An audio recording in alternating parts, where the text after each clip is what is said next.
umiinom ng kape at nakakahiya. So, sabi ko naman, aba, mahihiya kayo eh. Ari naman ako hanap buhay.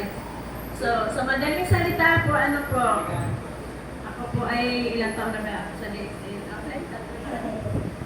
5 years. 5 years na nga pala. 5 years na. Yung una po ako ay may bukol po dito sa breast. Tapos may katarata, may asma. Sa kaka-training po, ako talaga ay masipag umatik para marinig ko po kung ano ang dapat doon. Eh ngayon po, nag-inom ako ng lahat ng product na yun. Buti na lang po yung mga anak ko ay hindi sila nag-aano. Nainay, bakit oo? Nagpabayopsi ako, gusto ipa-opera, sabi ko ayaw ko. Yun. Sa lahat po ng product ay napatunayan ko po sa sarili ko, napakaganda po. Lahat yung aking bukol natanggal, naalis yung bukol. Ang mata ko po hindi na na-opera at ang asma po, sa awa ng Diyos wala na rin. Kaya ang upline ko po talaga, mga partner, ayun sa ikot, yung kapatid ko. Galit na galit ako diyan, bibigyan ako ng kape. Maya-maya ako napunta na CR. Sabi ko, ano ba yung kape mo? Sabi ng doktor sa akin, ayaw nga ng kape. Hindi kaate.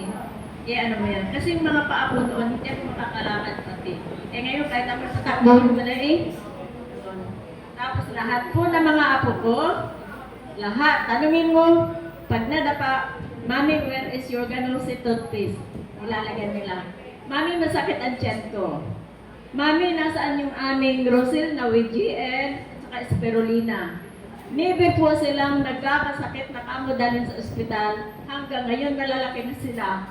Yun. Kaya ayun ang aking may ano po. Ngayon po, namimili ako doon. Meron po kasi kaming kaunting business na kung tawagin po ay Bulabog Biryani House. Hindi na po ako makakapunta kahit saan kasi po busy na ako, may ako na ako nag-aaral. At ang ginagawa ko po, pag may pumunta na mga customer doon, siyempre po una, hindi yung flyers lang binibigay ko. Binibigyan ko sila ng tig-isang stick na kape. Pero pinaliwanag ko, tapos may flyers. Hanggang sa dumating po ang punto, sila po ay lumalapit na sa akin, lahat ng product. Sa una lang naman po ako nahihirapan magpaliwanag niyan eh.